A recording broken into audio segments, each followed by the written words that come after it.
ನೋಡಿ, ಎಲ್ಲ ವಿದ್ಯಾರ್ಥಿಗಳಿಗೂ ಗಣರಾಜ್ಯೋತ್ಸವ ಹಬ್ಬದ ಹಾರ್ದಿಕ ಶುಭಾಶಯಗಳು. 1949 ನವೆಂಬರ್ 26 ಭಾರತ ಸಂವಿಧಾನ ಏನೈತಪ್ಪ ಅಂದ್ರೆ ಅದು ಅಂಗೀಕಾರವಾಯಿತು. ಆದರೆ ಅದು ಆದ ನಂತರ ಒಂದು ವರ್ಷಕ್ಕೆ 1950 ಜನವರಿ 26 ನಮ್ಮ ಸಂವಿಧಾನ ಏನೈತಪ್ಪ ಅಂದ್ರೆ ಅಧಿಕೃತವಾಗಿ ಜಾರಿಗೆ ಬಂತು. ಭಾರತ ಸಂವಿಧಾನದಲ್ಲಿ ಬಹಳಷ್ಟು ವಿಷಯ ಕಲಿಬೇಕಾಗಿದೆ ನಾನು. ಯಾಕಂದ್ರೆ ಸಂವಿಧಾನ ನಾವು ಯಾವುದೇ ಕಾರಣಕ್ಕೂ ಎಕ್ಸಾಮ್ ಪರ್ಪಸ್ ಓದ್ಬಾರ್ದು. ಎಕ್ಸಾಮ್ ಪರ್ಪಸ್ ಓದಿದ್ರೆ ಅದೇನಾಗ್ತಪ್ಪ ಅಂದ್ರೆ ಆಗಿನಷ್ಟೇ ಪ್ರತ್ಯೇಕ ಎಕ್ಸಾಮ್ ಪ್ರತ್ಯೇಕ ಆಗುತ್ತೆ. ಬಟ್ ನಾವು ನಮ್ಮ ಜೀವನವನ್ನು ರೂಪಿಸುವ ಸಲುವಾಗಿ ಮತ್ತು ನಮ್ಮ ದೇಶದ ಅಭಿವೃದ್ಧಿ ಸಲುವಾಗಿ ಹೋದ್ರೆ ಆ ಸಂವಿಧಾನವನ್ನು ನಾವೇನ್ ಮಾಡ್ಬೇಕಪ್ಪ ಅಂದ್ರೆ ಸಂವಿಧಾನ ತಿಳ್ಕೊಂಡ್ರೆ ನಮ್ಮ ಜೀವನ 100% ಅಭಿವೃದ್ಧಿ ಆಗ್ತದೆ ಮತ್ತು ದೇಶವೂ ಸಹ ಅಭಿವೃದ್ಧಿ ಆಗ್ತದೆ. ಯಾಕಂದ್ರೆ ಅದರಲ್ಲಿ ಹಲವಾರು ವಿಷಯಗಳು. ಬೃಹತ್ತಾದ ಸಂವಿಧಾನ ನಮ್ದೇ, ಅತಿ ದೊಡ್ಡದಾದ ಲಿಖಿತ ಸಂವಿಧಾನ ನಮ್ದೇ. ಭಾರತ ದೇಶದ ಸಂವಿಧಾನ ಬೃಹತ್ತಾದ ಅತಿ ದೊಡ್ಡದಾದ ಸಂವಿಧಾನ. ಏನ್ ಕಂಟ್ರೀಸ್ ಅವಲ್ಲ 194 ದೇಶದಲ್ಲೇ ಅತಿ ದೊಡ್ಡ ಸಂವಿಧಾನ ಅಂದ್ರೆ ಅದು ಯಾವ್ದಪ್ಪ ಅಂದ್ರದು ಭಾರತ ಸಂವಿಧಾನ. ಅದು ಬಿಡಿ, ಅದ್ರ ಬಗ್ಗೆ ಇನ್ನೂ ಹಲವಷ್ಟು ಹೇಳಿದ್ರು ಸಾಲದು. ಈಗ ಇವತ್ತಿನ ವಿಶೇಷತೆ ಏನಪ್ಪಾ ಅಂದ್ರೆ ಕಲಬುರಗಿ ಜಿಲ್ಲೆಯ ಬಗ್ಗೆ ವಿಶೇಷತೆ. ಕಲಬುರಗಿ ಜಿಲ್ಲೆಯ ಬಗ್ಗೆ ವಿಶೇಷತೆ ಏನೆಂಬುದು ನಾವು ಇಲ್ಲಿ ತಿಳ್ಕೊಳ್ಳೋಣ. ಫಸ್ಟ್ ಪಾಯಿಂಟ್, ನಮ್ಮ ಪ್ರೀತಿಯ ಕಲಬುರಗಿ ಬಗ್ಗೆ. 1956 ಹೈದರಾಬಾದ್ ಪ್ರಾಂತ್ಯದಿಂದ ಕಲಬುರಗಿ, ರಾಯಚೂರು, ಬೀದರ್ ಕರ್ನಾಟಕಕ್ಕೆ ಸೇರ್ಪಡೆಗೊಂಡರು. 1956 ಹೈದರಾಬಾದ್ ಪ್ರಾಂತ್ಯದಿಂದ ಆ 3 ಜಿಲ್ಲೆಗಳು ಪ್ರತ್ಯೇಕಗೊಂಡವ, ಕರ್ನಾಟಕಕ್ಕೆ ಸೇರ್ಪಡೆಗೊಂಡವ. ಅವು ಯಾವ್ಯಾವಪ್ಪ ಅಂದ್ರೆ ಒಂದು ಕಲಬುರಗಿ ಆಗಿರಬಹುದು, ಇನ್ನೊಂದು ರಾಯಚೂರು ಆಗಿರಬಹುದು, ಇನ್ನೊಂದು ಬೀದರ್ ಆಗಿರ್ಬೋದು. ಇಲ್ಲಿ ರಾಯಚೂರು ಅಂದ ತಕ್ಷಣ ಎಲ್ಲರಿಗೂ ನೆನಪು ಬರೋದು ಅನ್ನೋದು ಅತಿ ಹೆಚ್ಚಿನ ಪ್ರಮಾಣದಲ್ಲಿ ಉಷ್ಣಾಂಶ. ಕರ್ನಾಟಕದಲ್ಲಿ ಅತಿ ಹೆಚ್ಚು ಉಷ್ಣಾಂಶ ಕಂಡು ಬರುವ ಜಿಲ್ಲೆ ಯಾವಪ್ಪ ಅಂದ್ರೆ ಅದು ರಾಯಚೂರು. ಯಾಕಂದ್ರೆ ಬಿಸಿಲು, ಭಯಂಕರ ಬಿಸಿಲು ಕಲಬುರಗಿ, ರಾಯಚೂರ. ಯಾವುದೇ ಬೇರೆ ಒಂದು ಏನಪ್ಪಾ ಅಂದ್ರೆ ಶೀತ ಪ್ರದೇಶದಿಂದ ಇದ್ದಂತ ಜನಗಳಿದ್ದಂಗೆ ನಮ್ಮ ಕಲಬುರಗಿ ಆ ಒಂದು ನಮ್ಮ ರಾಯಚೂರ್ನ ಬಿಟ್ರೆ ಶಾಡೋತಾವ, ಅಲ್ಲೇ ಮುಕ್ಕೊಂಡ್ಬಿಡ್ತಾವ. ಯಾಕಂದ್ರೆ ಭಯಂಕರ ಬಿಸಿ, ಬೇಸಿಗೆ ಸಮಯದಲ್ಲಂತರೂ ಅಪಾರ ಪ್ರಮಾಣದಲ್ಲಿ ಬಿಸಿಲು ಇರುತ್ತಾ. ನೆಕ್ಸ್ಟ್, ವಿಸ್ತೀರ್ಣದಲ್ಲಿ 2ನೇ ದೊಡ್ಡ ಜಿಲ್ಲೆ ಯಾವ್ದಪ್ಪ ಅಂದ್ರೆ ಅದು ನಮ್ಮ ಕಲಬುರಗಿ. ಸರ್, ಹಾಗಾದ್ರೆ ವಿಸ್ತೀರ್ಣದಲ್ಲಿ ಪ್ರಥಮ ಜಿಲ್ಲೆ ಯಾವ್ದ್ರಿ? ಪ್ರಥಮ ಜಿಲ್ಲೆ ಯಾವ್ದಪ್ಪ ಅಂದ್ರೆ ಅದು ಬೆಳಗಾವಿ. 1ನೇ ಜಿಲ್ಲೆ ಬೆಳಗಾವಿ. ವಿಸ್ತೀರ್ಣದಲ್ಲಿ 1ನೇ ಜಿಲ್ಲೆ ಬೆಳಗಾವಿ ಆದರೆ ಅದಾದ ನಂತರ 2ನೇ ಜಿಲ್ಲೆ ಯಾವ್ದಪ್ಪ ಅಂದ್ರೆ ಕಲಬುರಗಿ. ಅದಾದ ನಂತರ ತುಮಕೂರು ಬರುತ್ತಾ, ಆಮೇಲೆ ವಿಜಯಪುರ ಬರುತ್ತಾ. ನೋಡಿ, ವಿಸ್ತೀರ್ಣದಲ್ಲಿ 2ನೇ ಜಿಲ್ಲೆ ಅಂದ್ರೆ ಅದು ಕಲಬುರಗಿ, ಪ್ರಥಮ ಜಿಲ್ಲೆ ಬೆಳಗಾವಿ, 3ನೇ ಜಿಲ್ಲೆ ತುಮಕೂರು, ಆಮೇಲೆ ವಿಜಯಪುರ. ಇವು 4 ಜಿಲ್ಲೆ ಕಾರ್ಯಕ್ರಮವಾಗಿವ. ಅತಿ ಹೆಚ್ಚು ತೊಗರೆ, ಕಡಲೆ ಮತ್ತು ಹೆಸರು ಬೆಳೆಯುವ ಜಿಲ್ಲೆ ಯಾವ್ದಪ್ಪ ಅಂದ್ರೆ ಕಲಬುರಗಿ. ಎಲ್ಲಿ ನೋಡ್ತಾರೆ ಅಂದ್ರೆ ನಮ್ಮ ಕಲಬುರಗಿಗೆ ಯಾರಾದ್ರೂ ಬಂದು ನೋಡಿದ್ರೆ ಅತಿ ಹೆಚ್ಚಿನ ಪ್ರಮಾಣದಲ್ಲಿ ಏನ್ ಬೆಳೆದಿರ್ತಾರಪ್ಪ ಅಂದ್ರೆ ಬರೀ ತೊಗರಿ ಬೆಳೆದಿರ್ತಾರ, ಹೆಸರು ಬೆಳೆದಿರ್ತಾರ. ಹೆಚ್ಚಿನ ಪ್ರಮಾಣದಲ್ಲಿ ತೊಗರಿನೇ, ಅಪಾರ ಪ್ರಮಾಣದಲ್ಲಿ ತೊಗರಿ ಬೆಳೀತಾರೆ. ಯಾವ್ದಪ್ಪ ಅದಕ್ಕಲ್ಲೇ ತೊಗರಿಯ ಕಣಜ ಅಂತ ಕರೀತಾರೆ. ನಮ್ಮ ಕಲಬುರಗಿ, ನಮ್ಮ ಪ್ರೀತಿಯ ಕಲಬುರಗಿಯನ್ನು ನಾವು ಏನಂತ ಕರಿತೀವಿ ಅಂದ್ರೆ ತೊಗರಿಯ ಕಣಜ ಮತ್ತು ಶರಣರ ನಾಡು ಎಂದು ಕರಿತೀವಿ. ಯಾಕಂದ್ರೆ ಶರಣ ಬಸವೇಶ್ವರ ಒಂದು ಟೆಂಪಲ್ ಅದ ಕಲಬುರಗಿ ಒಳಗೆ. ಶರಣ ಬಸವೇಶ್ವರ ಟೆಂಪಲ್ ಅದ. ಆ ಅಪ್ಪ ದೊಡ್ಡಪ್ಪ ಕಾಲೇಜ್ಗಳು, ಹಲವಾರು ಕಾಲೇಜ್ಗಳು ಶರಣ ಬಸವೇಶ್ವರ ಒಂದು ಸಂಸ್ಥೆಗಳ ಹಲವಾರು ಅವ. ಬಟ್ ಅಲ್ಲಿ ಟೆಂಪಲ್ ಇಂಪಾರ್ಟೆಂಟ್. ಶರಣ ಬಸವೇಶ್ವರ ಟೆಂಪಲ್ ಅದ. ಅತಿ ಹೆಚ್ಚು ಶರಣರನ್ನ ಹೊಂದಿದ ನಾಡು ಕಲಬುರಗಿ ಮತ್ತು ತೊಗರಿಯ ಕಣಜ ಎಂದು ಯಾವ್ದು ಕರಿತೀವಪ್ಪ ಅಂದ್ರೆ ನಾವು ಕಲಬುರಗಿಯನ್ನ ಕರಿತೀವಿ. ಯಾಕಂದ್ರೆ ತೊಗರಿ ಹೆಚ್ಚಿನ ಪ್ರಮಾಣದಲ್ಲಿ ಬೆಳಿತೀವಿ, ಅದಕ್ಕೆ ತೊಗರಿಯ ಕಣಜ ಅಂತ ಕರಿತೀವಿ. ನೆಕ್ಸ್ಟ್, ಹಾಗೆ ಬಿಜಾಪುರದಲ್ಲಿ ಜೋಳ ಹೆಚ್ಚಿಗೆ. ಸರ್, ಅದಕ್ಕೆ ಜೋಳ ನಾಡು ಕರೀತೀವಿ. ಮತ್ತ ನಿಂಬೆ ಬಿ ಬೆಳಿತಾರ, ಇಂಡಿ ಒಳಗೆ ನಿಂಬೆಕಾಯಿ ಬೆಳಿತಾರ. ನಿಂಬೆ ಪಾರ್ಕ್ ಅಂತ ಕಂಡು ಬರುತ್ತೆ ಇಂಡಿ ಒಳಗೆ. ಅದು ಬಿಡಿ, ಆ ಜಿಲ್ಲೆ ಒಳಗೆ ಬಂದಾಗ ನೋಡೋಣ. ಇಲ್ಲಿ ನಾವು ಯಾಕಪ್ಪ ಅಂದ್ರೆ ನಮ್ಮ ಕಲಬುರಗಿಯಲ್ಲಿ ಅತಿ ಹೆಚ್ಚಿನ ಪ್ರಮಾಣದಲ್ಲಿ ತೊಗರಿ ಬೆಳೆದಿಂದ ನಾವು ತೊಗರಿಯ ಕಣಜ ಎಂದು ಕರೀಬಹುದು. ನೆಕ್ಸ್ಟ್, ಅತಿ ಹೆಚ್ಚು ಸುಣ್ಣದ ಕಲ್ಲಿನ ನಿಕ್ಷೇಪ ಹೊಂದಿರುವ ಜಿಲ್ಲೆ ಯಾವುದಪ್ಪ ಅಂದ್ರೆ ಅದು ಕಲಬುರಗಿ. ಅತಿ ಹೆಚ್ಚು ಸುಣ್ಣದ ಕಲ್ಲಿನ ಒಂದು ನಿಕ್ಷೇಪ ಹೊಂದಿರುವ ಜಿಲ್ಲೆ ಯಾವ್ದಂದ್ರ ಕಲಬುರಗಿ. ಸುಣ್ಣದ ಕಲ್ಲಿನ ನಿಕ್ಷೇಪ ಹೊಂದಿರುವ ಜಿಲ್ಲೆ ಅಂದ್ರೆ ಕಲಬುರಗಿ. ಮತ್ತು ಅತಿ ಹೆಚ್ಚು ಸಿಮೆಂಟ್ ಉತ್ಪಾದಿಸುವ ಜಿಲ್ಲೆ ಅದು ಸಹ ನಮ್ಮ ಕಲಬುರಗಿ. ಕಲಬುರಗಿಯಲ್ಲಿ ಅತಿ ಹೆಚ್ಚಿನ ಪ್ರಮಾಣದಲ್ಲಿ ಏನ್ ಕಂಡು ಬರುತ್ತೆ ಅಂತಂದ್ರೆ ಸಿಮೆಂಟ್ ಕಂಡು ಬರುತ್ತೆ, ಉತ್ಪಾದನೆ ಮಾಡ್ತಾರೆ. ಅದಾದ ನಂತರ ಎರಡನೇ ಜಿಲ್ಲೆ ಯಾವ್ದ್ರಿ ಸರ್? ಸಾರಿ, ಎರಡನೇ ತಾಲೂಕು ಯಾವ್ದಂದ್ರಿ? ಸಾರಿ, ಎರಡನೇ ಜಿಲ್ಲೆ ಯಾವ್ದಂದ್ರೆ ಬಾಗಲಕೋಟೆ. ಕರ್ನಾಟಕದಲ್ಲಿ ಅತಿ ಹೆಚ್ಚು ಸಿಮೆಂಟ್ ಉತ್ಪಾದಿಸುವ ಜಿಲ್ಲೆ ಯಾವ್ದಪ್ಪ ಅಂದ್ರೆ ಕಲಬುರಗಿ. ಅದಾದ ನಂತರ ಯಾವ್ದಪ್ಪ ಅಂದ್ರೆ ಬಾಗಲಕೋಟೆ.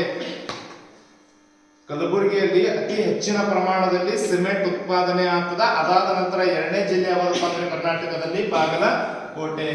ಶಹಬಾದ್ ಆಗಿರ್ಬೋದು, ವಾಡಿ ಆಗಿರ್ಬೋದು, ಸೇಡಂ ಆಗಿರ್ಬೋದು ಸಿಮೆಂಟ್ ಉತ್ಪಾದನೆಗೆ ಪ್ರಸಿದ್ಧವಾಗಿರುವ ಪ್ರದೇಶಗಳು. ಶಹಬಾದ, ವಾಡಿ ಮತ್ತು ಇನ್ನೊಂದು ಯಾವ್ದಪ್ಪ ಅಂದ್ರೆ ಸೇಡಂ. ಶಹಬಾದ, ವಾಡಿ, ಸೇಡಂ ಇವು ಏನಪ್ಪಾ ಅಂದ್ರೆ ಅತಿ ಹೆಚ್ಚಿನ ಪ್ರಮಾಣದಲ್ಲಿ ಏನು ಉಂಟು ಮಾಡ್ತಂದ್ರೆ ಸಿಮೆಂಟ್ ಉತ್ಪಾದಿಸುವ ಒಂದು ಜಿಲ್ಲೆ ಆಗಿದೆ. ಸರಿಯಾಗಿ ಕೇಳಿಸಬೇಕು, ಎಲ್ಲ ಇಂಪಾರ್ಟೆಂಟ್. ಅತಿ ಹೆಚ್ಚು ಮತ್ತೆ ವಿಶೇಷವಾಗಿ ಏನಪ್ಪಾ ಅಂದ್ರೆ ಕಲಬುರಗಿ ಜಿಲ್ಲೆ ಹೇಳ್ಬೇಕಂದ್ರೆ ಅತಿ ಹೆಚ್ಚು ಬೀಳು ಭೂಮಿಯನ್ನು ಹೊಂದಿರುವ ಜಿಲ್ಲೆ ಅಂದ್ರೆ ಅದು ಕಲಬುರಗಿ. ನೋಡಿ, ಇದೊಂದು ಕೆಟ್ಟ ನಮಗೆ. ಯಾಕಂದ್ರೆ ಅತಿ ಹೆಚ್ಚು ಬೀಳು ಭೂಮಿ ಅಂದ್ರೆ ಎದಕ್ಕೂ ಬರ್ಲಾರ ಭೂಮಿ, ಬೀಳು ಭೂಮಿ ಕೇಳಿರ್ತೀರಿ ನೋಡಿ. ಬೀಳು ಭೂಮಿ ಅಂದ್ರೆ ಕೇಳಿರ್ತಿರಲ್ಲ. ಅತಿ ಹೆಚ್ಚು ಬೀಳು ಭೂಮಿಯನ್ನು ಹೊಂದಿರುವ ಒಂದು ಜಿಲ್ಲೆ ಯಾವ್ದಪ್ಪ ಅಂದ್ರೆ ಅದು ನಮ್ಮ ಕಲಬುರಗಿ. ಯಾಕಂದ್ರೆ ಅತಿ ಹೆಚ್ಚಿನ ಪ್ರಮಾಣದಲ್ಲಿ ಶಾಖ ಇರ್ತೇವೆ. ಬೇಸಿಗೆ ಟೈಮ್ನಲ್ಲಿ ಅಂತೂ ನಾವು ಕಲಬುರಗಿ ಮಂದಿ ಅಂತೂ ಕಡಕ, ಹೊರಗೆ ಬಂದ್ರೆ ಬೆಂಕಿಯಾಗ ಕಾಲಿಟ್ಟ ಎದಿ ಹೊಡೆದು ಒಂದೊಂದು ಬೀಳ್ತಾವ, ಹಂಗೆ ಚಿತ್ತು ಬೀಳ್ತಾವ. ಹಂಗೆ ಹೊಸದಾಗಿ ಯಾವ ಬಂದಿವಲ್ಲ ಅವು ಏನಾಗ್ತಾವ ಉಲ್ಟ ಚಿತ್ತು ಬಿದ್ದು ಬಿಡ್ತಾವ. ಯಾಕಂದ್ರೆ ಅತಿ ಹೆಚ್ಚಿನ ಪ್ರಮಾಣದಲ್ಲಿ ಬಿಸಿಲು. ಕಲಬುರಗಿ ಆಗಿರ್ಬೋದು, ರಾಯಚೂರು ಆಗಿರ್ಬೋದು. ಯಾವಾದ್ರೆ ಕಾಶ್ಮೀರದಲ್ಲಿ, ಜಮ್ಮು ಕಾಶ್ಮೀರದಂತ ಮನುಷ್ಯನನ್ನ ಒಮ್ಮೆದೊಮ್ಮೆದೆ ಕಲಬುರಗಿ ಅಥವಾ ರಾಯಚೂರ್ನ ತಂದು ಬಿಟ್ರ ಆ ವ್ಯಕ್ತಿ ಏನಾಗ್ತಾನಪ್ಪ ಅಂದ್ರೆ ಆಟೋಮೆಟಿಕ್ ಶಿವನ ಪಾದ ಸೇರೋದಂತರೂ 100% ಕಟ್ಟಿಟ್ಟ ಬುತ್ತಿ. ಯಾಕಂದ್ರೆ ಅಪಾರ ಪ್ರಮಾಣದಲ್ಲಿ ಬಿಸಿಲು, ಉಷ್ಣಾಂಶ ಇವೆಲ್ಲ ನೆನಪಿರ್ಬೇಕು. ಅತಿ ಹೆಚ್ಚು ಕರ್ನಾಟಕದಲ್ಲಿ ಅತಿ ಹೆಚ್ಚು ಉಷ್ಣಾಂಶ ಕಂಡು ಬರುವ ಜಿಲ್ಲೆ ರಾಯಚೂರು. ಸರ, ಭಾರತದಲ್ಲಿ ಉಷ್ಣಾಂಶ ಕಂಡು ಬರುವ ಜಿಲ್ಲೆ ಇದು ರಾಜಸ್ಥಾನ. ಅರ್ಥ ಆಗುತ್ತೆ? ಪ್ರಪಂಚದಲ್ಲಿ ಅತಿ ಹೆಚ್ಚು ಉಷ್ಣಾಂಶ ಕಂಡು ಬರುವ ಪ್ರದೇಶ ಯಾವುದು ಸರ್? ಆಫ್ರಿಕಾ ಖಂಡದ ಲಿಬಿಯಾ ದೇಶದ ಅಲ್ ಅಜಿಜಿಯಾ ಅಂತ ಬರ್ತದೆ. ಆಫ್ರಿಕಾ ಖಂಡದ ಲಿಬಿಯಾ ದೇಶದ ಅಲ್ ಅಜಿಜಿಯಾ ಕಂಡು ಬರ್ತಾ ಹೆಚ್ಚಿನ ಪ್ರಮಾಣದಲ್ಲಿ ಉಷ್ಣಾಂಶ ಕಂಡು ಬರುವ ಪ್ರದೇಶ ಪ್ರಪಂಚದಲ್ಲಿ. ಅರ್ಥ ಆಯ್ತಾ? ನೆಕ್ಸ್ಟ್ ಇಲ್ಲಿ ಅತಿ ಹೆಚ್ಚು ಬೀಳು ಭೂಮಿಯನ್ನು ಹೊಂದಿರುವ ಜಿಲ್ಲೆ ಯಾವುದು? ನಮ್ಮ ಕಲಬುರಗಿ. ನೆಕ್ಸ್ಟ್ ಕಲಬುರಗಿಯ ತೊಗರಿಗೆ ಜಿಐ ಟ್ಯಾಗ್ ದೊರೆತಿದೆ. ಜಿಐ ಟ್ಯಾಗ್ ಅಂದ್ರೆ ಜಿಯೋಗ್ರಫಿಕಲ್ ಒಂದು ಇಂಡಿಕೇಶನ್ ಬರ್ತದ ನೋಡಿ. ಆ ಒಂದು ಹಿಂದಿನ ವಿಡಿಯೋದಲ್ಲಿ ಅದ್ರ ಬಗ್ಗೆ ಎಕ್ಸ್ಪ್ಲೇನ್ ಆಗ್ಯದ. ಅದ್ರ ಬಗ್ಗೆ ಹೇಳುವ ಒಂದು ನಿರ್ದಿಷ್ಟ ಪ್ರದೇಶದ ಏನು ಉತ್ಪಾದನೆ ಮಾಡ್ತೀವಲ್ಲ ಆ ವಸ್ತುಗಳಿಗೆ ಜಿಐ ಟ್ಯಾಗ್ ನೀಡಲಾಗ್ತದ. ಕಲಬುರಗಿ ತೊಗರಿಗೆ ಜಿಐ ಟ್ಯಾಗ್ ಸಿಕ್ಕಿದೆ ಮತ್ತು ಕಮಲಾಪುರದಲ್ಲಿ ಕೆಂಪು ಬಾಳೆಗೆ ಜಿಐ ಟ್ಯಾಗ್ ದೊರೆತದೆ. ಕಲಬುರಗಿ ತೊಗರಿ ಫೇಮಸ್. ಕಲಬುರಗಿ ತೊಗರಿಗೆ ಜಿಐ ಟ್ಯಾಗ್ ಕೊಟ್ರ. ಸರಿ, ಯಾಕೆ ಕೊಟ್ಟಿಲ್ಲ? ಅಲ್ಲಿ ಅತಿ ಹೆಚ್ಚಿನ ಪ್ರಮಾಣದಲ್ಲಿ ಒಂದು ನಿರ್ದಿಷ್ಟ ಪ್ರದೇಶದಲ್ಲಿ ಏನು ಉತ್ಪಾದನೆ ಮಾಡ್ತೀವಲ್ಲ ಆ ವಸ್ತುಗಳಿಗೆ ನಾವು ಜಿಐ ಟ್ಯಾಗ್ ನೀಡಲಾಗ್ತದೆ. ಕಮಲಾಪುರದಾಗ ಬಾಳೆಹಣ್ಣು ಬರ್ತವೆ, ಕೆಂಪು ಬಾಳೆಹಣ್ಣು, ರೆಡ್ ಬನಾನಾ, ರೈಟ್? ಭಯಂಕರ ಸ್ವಾದ. ಒಂದಿನ ಹೋಗಿದ್ದೇವೆ ನಾವಿಯಲ್ಲಿ. ಕೆಂಪು ಬಾಳೆಹಣ್ಣು ಇಷ್ಟೇ ಸಣ್ಣ ಇರ್ತಾವ. ಕೆಂಪು ಬಾಳೆಹಣ್ಣಿಗೆ ಸಹ ಜಿಐ ಟ್ಯಾಗ್ ದೊರೆತಿದೆ. ಮತ್ತು ಕಲಬುರಗಿಯಲ್ಲಿ ತೊಗರಿ ಟೆಕ್ನಾಲಜಿ ಪಾರ್ಕ್ ಸ್ಥಾಪಿಸಲಾಗಿದೆ. ಕಲಬುರಗಿಯಲ್ಲಿ ಇನ್ನೊಂದು ವಿಶೇಷತೆ ಏನಪ್ಪಾ ಅಂದ್ರೆ ತೊಗರಿಯ ಟೆಕ್ನಾಲಜಿ ಪಾರ್ಕ್ ಅನ್ನ ಸ್ಥಾಪಿಸಲಾಗಿದೆ.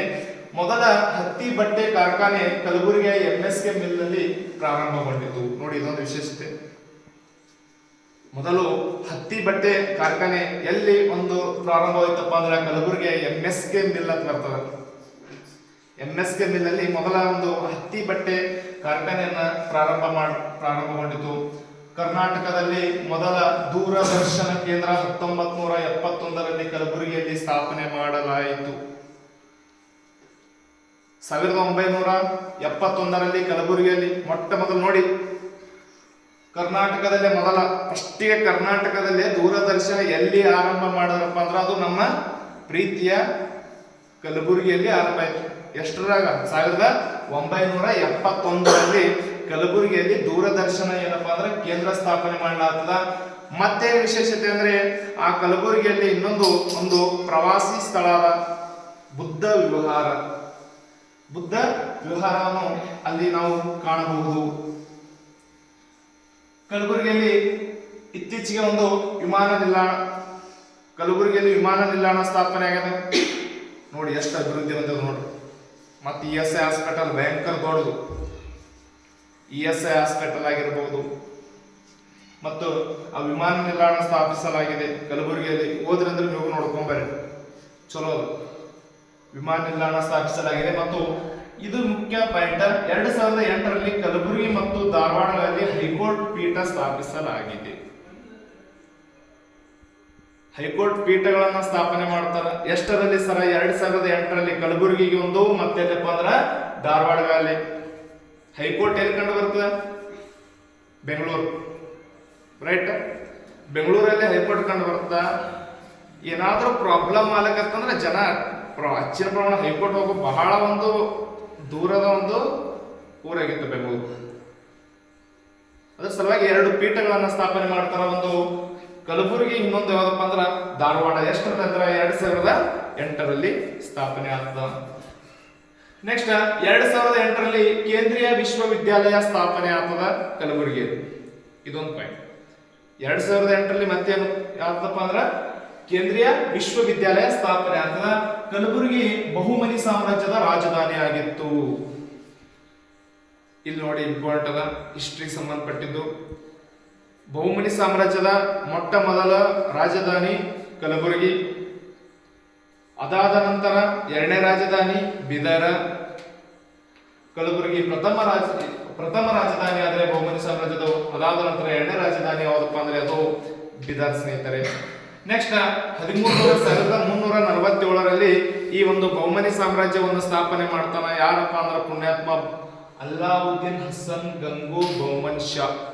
ಅಲ್ಲಾವುದ್ದೀನ್ ಹಸನ್ ಗಂಗು ಬಹುಮನ್ ಶಾ ಎಂಬುವನು ಏನ್ ಮಾಡ್ತಾನಪ್ಪ ಅಂದ್ರ ಆ ಬಹುಮನಿ ಸಾಮ್ರಾಜ್ಯವನ್ನು ಸ್ಥಾಪನೆ ಮಾಡ್ತಾನ.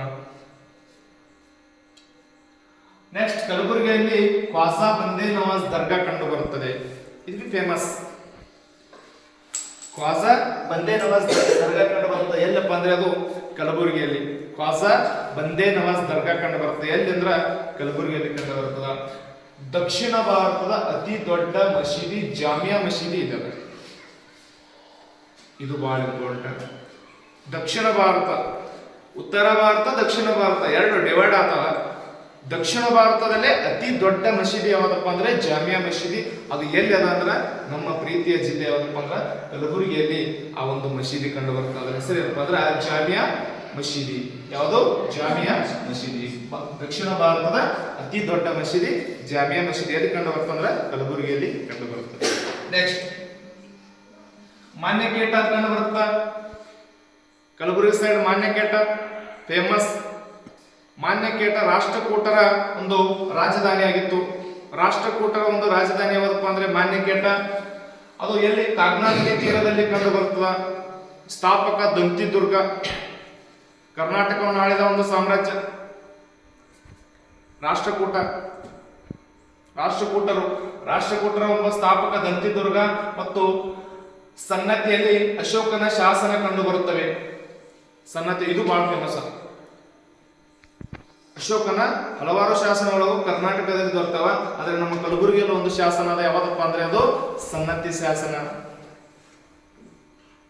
ಅತಿ ದೊಡ್ಡ ಶಾಸನ, ಅಶೋಕನ ಅತಿ ದೊಡ್ಡ ಶಾಸನ ಇದು ಕಲಬುರಗಿಯಲ್ಲಿ ಕಂಡು ಬರುತ್ತೆ. ಯಾವ್ದಪ್ಪ ಅಂದ್ರೆ ಸನ್ನತಿ ಶಾಸನ.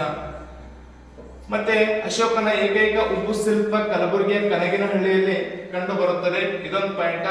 ನೆಕ್ಸ್ಟ್ ಅಪ್ಪ ಅಂದ್ರೆ ಫಿರೋಜಾಬಾದ್ ನಲ್ಲಿ ಸೌರಶಕ್ತಿ ಪಾರ್ಕ್ ಸ್ಥಾಪಿಸಲಾಗಿದೆ. ಫಿರೋಜಾಬಾದ್ ಅಂತ ಬರ್ತದ. ಅಲ್ಲಿ ಸಹ ಏನಪ್ಪ ಅಂದ್ರ ಒಂದು ಪಾರ್ಕ್ ಅದ. ಯಾವ್ದಪ್ಪ ಅಂದ್ರೆ ಸೌರಶಕ್ತಿ ಪಾರ್ಕ್ ಅಂತ ಕಂಡು ಬರ್ತದ.